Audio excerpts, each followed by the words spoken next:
Praise the lord.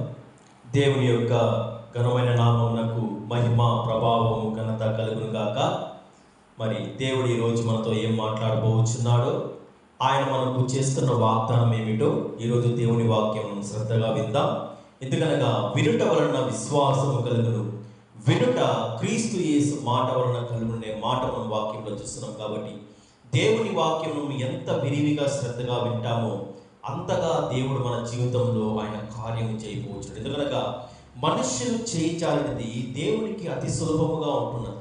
మరి ఆయన అద్భుతకరుడు, ఆయన ప్రతి జీవి కోరికను ఆయన తృప్తిపరచువాడనేసి వాక్యంలో వ్రాయబడి ఉంటున్నదని. మరి ఈరోజు దేవుడు మనతో చేస్తున్న వాగ్దానం ఏమిటో, ఆయన మన పట్ల కలిగి ఉన్న ఉద్దేశం ఏమిటో, మరి మన యొక్క కష్ట సమయంలో ఆయన స్పందించే తీరేమిటో మనం ఈరోజు శ్రద్ధగా ధ్యానం చేసుకుందాం. మరి కీర్తనల గ్రంథము 145వ కీర్తన 14 నుంచి 16 వచనాలు మనం ఈరోజు ధ్యానాంశంగా తీసుకుందాం. యెహోవా పడిపోవు వారందరినీ ఉద్ధరించువాడు, కృంగిపోయిన వారినందరినీ లేవనెత్తువాడు. సర్వజీవుల కన్నులు నీ వైపు చూచుచున్నవి, తగిన కాలమందు నీవు వారికి ఆహారం ఇచ్చుదువు. నీవు నీ గుప్పిలిని విప్పి ప్రతి జీవి కోరికను తృప్తిపరచుచున్నావు.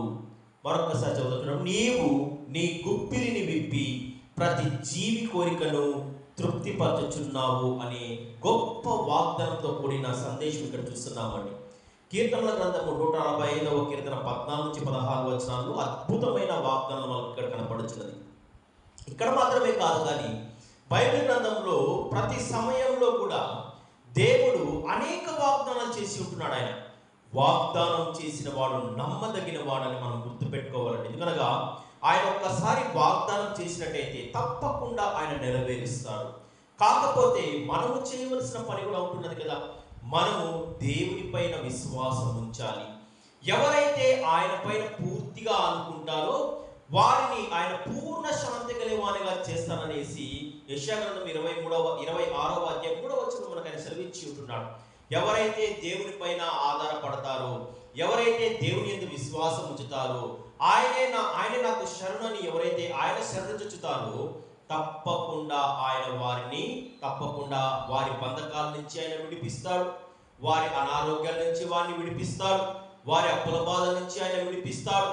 వారి యొక్క ప్రతి సమస్య నుండి కూడా ఆయన వారిని విడిపిస్తాడు అనేసి వాక్యంలో మనకు అనేక వాగ్దానాలు కనపడుతున్నది. చూడండి, కీర్తన 113వ కీర్తన 8వ వచనం కూడా మనం చదివినట్టయితే, ఆయన నేల నుండి దరిద్రులను లేవనెత్తువాడు, పెంట కుప్పల మీద నుండి బీదలను పైకెత్తువాడు. ఆయన ఎవరైతే దీనులుగా ఉంటారో, ఎవరైతే కష్టస్థితిలో ఉంటారో ఆయన వారిని, కృంగిన వారిని ఆయన లేవనెత్తువాడు, పడిపోయిన వారిని ఆయన ఉద్ధరించువాడు. ఈరోజు మనము సమాజంలో చూసినట్టయితే అనేక మంది క్రైస్తవ బిడ్డలే కాదు, అన్యజనులే కావచ్చు, ప్రతి ఒక్కరు ఏదో ఒక ఇబ్బందిలోనే ఉంటున్నారు. సాతాను యొక్క ఉచ్చుల్లో ఇరుక్కొనే ఉంటున్నారు. కొన్ని స్వయం ఉపరాధాలు అయితే, కొన్ని తెలియక వారికే తెలియకుండా కూడా వారు కొన్ని సమస్యల్లో వారు చిక్కుకోవచ్చు. కానీ ప్రతి సమస్యకు పరిష్కారము దేవుని యొద్దనే ఉంటుంది. ఎందుకనగా మనుష్యులు నమ్ముకున్నట కంటే యెహోవాను ఆశ్రయించడం మేలు, రాజును నమ్ముకున్నట కంటే యెహోవాను ఆశ్రయించడం మేలని బైబిల్ గ్రంథంలో మధ్యవచనంగా దేవుడు అది మనకు ఆయన వాగ్దానం చేసి ఉంటాడు. కాబట్టి దేవుని నమ్ముకుందాం, దేవుని పైన ఆధారపడతాం. ఎందుకనగా నీ భారం యెహోవా మీద మోపుము, ఆయనే నిన్ను ఆదుకొనును, నీతిమంతులను ఆయన ఎన్నడూను కదలనీయుడని వాగ్దానం ఆయన చేసి ఉంటున్నాడు. మన భారాన్ని ఆయన పైన వేసేద్దాం, మన చింతలన్నింటినీ ఆయన పైన వేసేద్దాం. ఎందుకనగా ఆయన మిమ్ముల గురించి చింతించుచున్నాడు కనుక మీ చింత యావత్తును ఆయన మీద వేడి, ప్రయాసపడి భారం వచ్చిన సమస్త జనులారా నా యొద్దకు రండి, నేను మీకు విశ్రాంతిని కలుగ చేస్తాను, నేను మీ సమస్యను నేను తీరుస్తాను. ఇదిగో ప్రతి ఒక్క కష్టం నుంచి నేను మిమ్మల్ని విడిపిస్తాను, బంధకాల నుంచి నేను మిమ్మల్ని బయటపడేస్తాననేసి దేవుడు మనకు అనేక వాగ్దానాలు చేసి ఉంటున్నాడు. మరి చూడండి, కీర్తనల గ్రంథము 57వ కీర్తన 1వ వచనంలో కూడా చదివినట్టయితే, నన్ను కరుణించుము దేవా, నన్ను కరుణించుము. నేను నీ శరణు చొచ్చి ఉన్నాను. ఈ ఆపదలు తొలగిపో వరకు నీ రెక్కల నుండి నన్ను నిన్ను దాచుము అనే మాట మనం చూస్తున్నామండి. నీ రెక్కల నుండి నన్ను దాచుమయ్యా. ఇదిగో నీ శరణు చొచ్చి ఉన్నాను. ఈ యొక్క కష్టము తీరిపో వరకు, ఈ ఆపదలు తొలగిపో వరకు నైనా నన్ను విడవకయ్యా అనేసి మనము దేవుని యొక్క శరణు, ఆయన ఆశ్రయంలోనికి మనం ఎప్పుడైతే వెళ్తామో, ఆయన యొక్క ఆశ్రయ దుర్గంలోనికి మనం ఎప్పుడైతే వెళ్తామో, ఆయన మనల్ని సురక్షితంగా ఆయన ఉంచుతాడు. కనుక మనకు కీర్తన సామెతల గ్రంథం 18:10లో ఒక మాట ఉంటుందండి. సామెతల గ్రంథము 18వ అధ్యాయము 10వ వచనంలో, మరి యెహోవా నామము బలమైన దుర్గము, నీతిమంతుడు అందులోనికి పరిగెత్తుకుని వెళ్ళి సురక్షితముగా ఉండునే మాట మనకు అక్కడ కనపడుతుంది. అనగా ఆయన దుర్గంలోనికి వచ్చిన వాడు తప్పకుండా సురక్షితంగా ఉండును అనే వాగ్దానం ఆయన చేసి ఉంటున్నాడు. అంత మాత్రమే కాకుండా యోహాను సువార్త 6:38లో కూడా, నా యొద్దకు వచ్చి వారిని ఎంత మాత్రమును బయటకు త్రోసివేయను. యేసయ్య చెప్తున్నాడు ఈ మాట, నా యొద్దకు వచ్చి వారిని ఎంత మాత్రమును బయటకు త్రోయను. కీర్తనలు 9:10లో, యెహోవా నిన్ను ఆశ్రయించి వారిని నీవు విడిచిపెట్టువాడవు కావు, కావున నీ నామం ఎరిగిన వారు నిన్ను నమ్ముకొందురు. ఆయన ఆశ్రయించి వారిని ఆయన విడిచిపెట్టేవాడు కాదు. ఆయన యొద్దకు వచ్చి వారిని ఆయన ఎంత మాత్రము బయటికి త్రోసివేయనని ఎన్నో వాగ్దానాలు బైబిల్ గ్రంథం అంతా మనం చదివితే ఇలాంటి వాగ్దానాలు ఎన్నో మనకు కనపడతాయండి. కాబట్టి మనము ఆయన పైన ఆధారపడాలి. బైబిల్ గ్రంథంలో కూడా అనేక మంది దేవుడి పైన ఆధారపడి వారి యొక్క సమస్యల నుంచి వారు బయటపడగలిగినారు. దేవునికి దూరంగా ఉన్న వారు సమస్యల్లో చిక్కుకున్నారు. దేవుని పైన ఆధారపడ్డవారు తప్పకుండా వారి సమస్యల నుంచి వారు బయటపడ్డారు. ఇందుకు అనేక ఉదాహరణలు ఉన్నాయి. మనకు 2 రాజుల గ్రంథము 4వ అధ్యాయం మొదటి 7 వచనంలో చదివినట్టయితే, అక్కడ ఒక బీద విధవరాలి స్థితి, ఆమె యొక్క స్థితి నుంచి దైవజనుడైన ఎలీషా గారు యెహోవా నామం పైన ఆధారపడి వారిని ఆ యొక్క కష్టముల నుంచి, అప్పుల బాధల నుంచి ఆయన విడిపించినట్టుగా మనం వాక్యంలో చూస్తున్నామండి.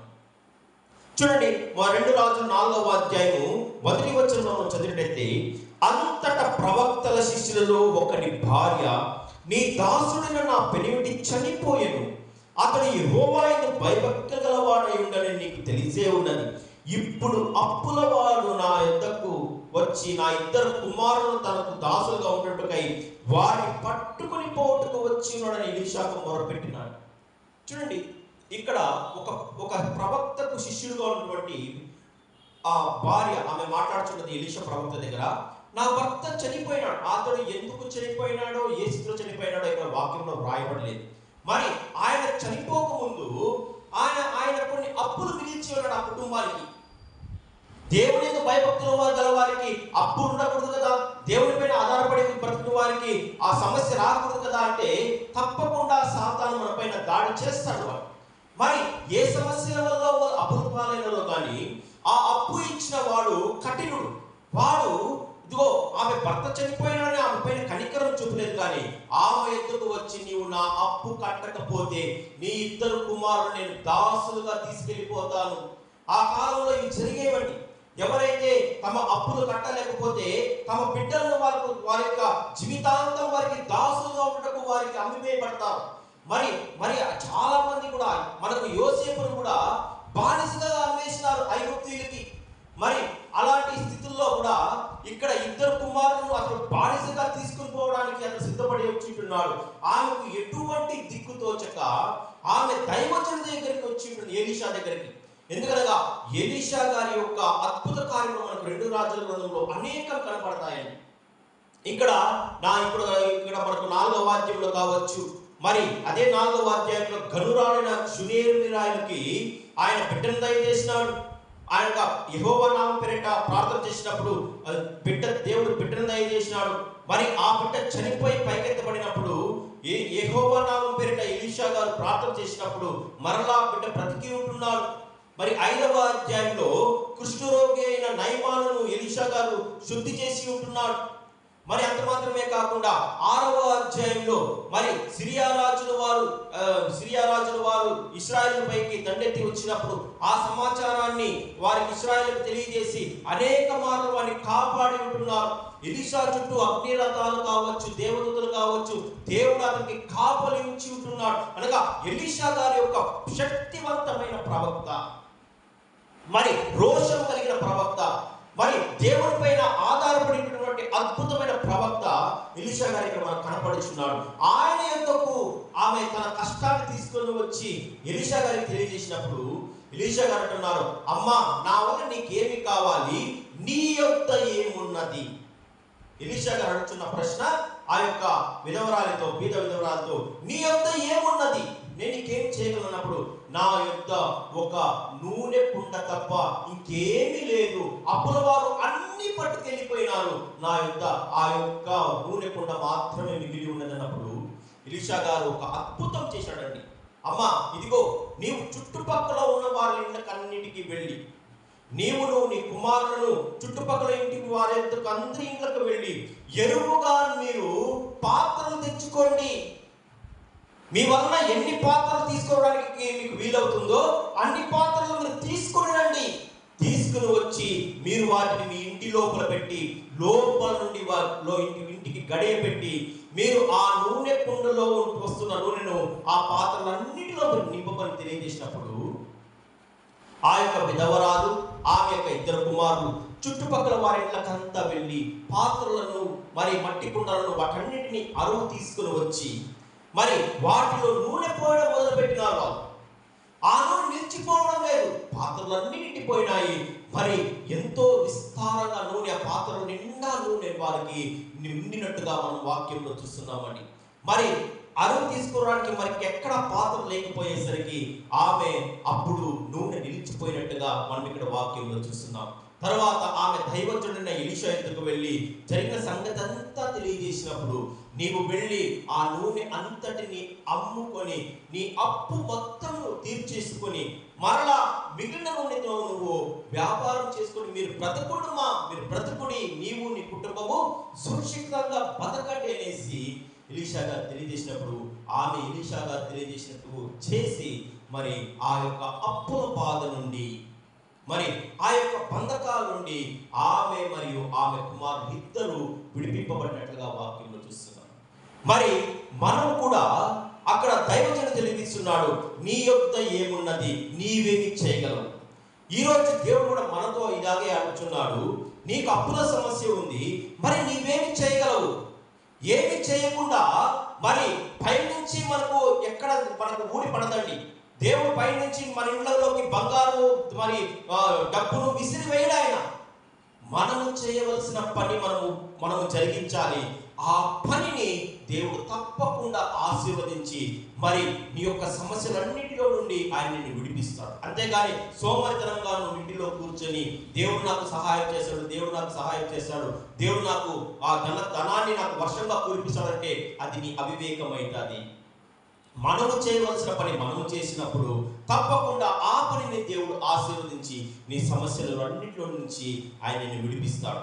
మరి ఒక అక్షయ పాత్రగా అక్కడ మనకు ఆ నూనె కుండ మనకు కనబడుచున్నది. ఇక్కడే కాదండి, మనకు 1 రాజుల 17వ అధ్యాయంలో కూడా షునేమి రాయల యొక్క విధవరాలు యొక్క కుమారుడిని కూడా వారింటిలో కూడా ఏలియా గారు అక్కడికి వెళ్ళి మరి అమ్మా, ఇదిగో మొదట నీవు అప్పము చేసి మొదటగా నాకు ఒకటి తీసుకురా అమ్మా, తర్వాత నీవును నీ ఇంటి వారు తినచ్చు, నీ కుమారు తినచ్చు అన్నప్పుడు విశ్వాసము కలిగి ఆమె ఆ యొక్క మొదటి అప్పాన్ని తీసుకుని ఏలియా వద్దకు వచ్చింది. మరి ఆ తొట్టిలో పిండి అయిపోలేదు, ఆ నూనె పొట్టిలో నూనె అయిపోలేదు. ఆ యొక్క 3.5 సంవత్సరాల పాటు ఉన్న ఆ యొక్క కరువు సమయం అంతటిలో కూడా దేవుడు ఆ యొక్క పేద విధవరాలను, ఆమె కుమారులను, మరియు ఏలియా గారును, ఆమె ఇంటి వారందరినీ కూడా దేవుడు పోషించుకుంటూ వచ్చినట్టుగా మనం ఇక్కడ వాక్యంలో చూస్తున్నామండి. అనగా మన దేవుడు దయగలవాడు మరియు అద్భుతము చేయగల మహాదేవుడు. మనము చేయవలసిన పని ఆయన ముందుకు ఆయనపై నమ్మిక ఉంచి ఆయన పైన విశ్వాసం ఉంచడమే మనం చేయవలసిన పని. ఎందుకనగా ఆయన అహంకారం ఎదిరించి దీనుల పట్ల ఆయన కృప చూపువాడు. మరి ఆయన తగిన సమయమందు మిమ్మల్ని హెచ్చించినట్లుగా ఆయన యొక్క బలిష్టమైన చేతుల కింద మీరు దీన మనస్కులై ఉండనేసి పేతురు రాసిన మొదటి పత్రిక 5వ అధ్యాయము 6వ వచనంలో తెలియజేసినట్టు మనము దేవుని పైన మనం ఆధారపడి ఆయన పైన విశ్వాసం ఉంచి మనం ప్రార్థన చేసినప్పుడు, ఎందుకనగా నీవు ప్రార్థనలో అడుగు వాటన్నిటిని నువ్వు పొంది ఉన్నాను నువ్వు నమ్మిక ఉంచినప్పుడు తప్పకుండా నువ్వు వాటిని పొందుకుంటావని మార్కు సువార్త 11వ అధ్యాయం 24వ వచనంలో తెలియజేసినట్టు, మనం విశ్వాసం కలిగి మనం ప్రార్థన చేసినప్పుడు దేవుడు, అదే జీవము గల దేవుడు, ఆ రోజు సునేమీరాయలను బతికించిన పోషించిన దేవుడు, మరి బీద విధవరాలను విడిపించిన దేవుడు, నిన్ను నన్ను కూడా విడిపించడానికి, పోషించడానికి, మనకు ఆరోగ్యం ఇవ్వడానికి, మనకు నెమ్మదినివ్వడానికి, మనకు సమాధానం ఇవ్వడానికి ఆయన సిద్ధంగా ఉంటున్నాడు. మరి మనము చేయవలసిన పని ఆయన పాదముల యొద్ద మనము ఆయనను వేడుకోవడమే. కాబట్టి దేవుని పైన ఆధారపడతాం, మన యొక్క సమస్యలు దేవునికి విన్నవించుకుందాం. ఆయనే తప్పకుండా మన సమస్యలకు ఆయన మనం తీరుస్తాడు. అటువంటి కృప మన దేవుడు మనకందరికీ తోడై ఉండి దీవించునుగాక. ఆమేన్. Praise the lord.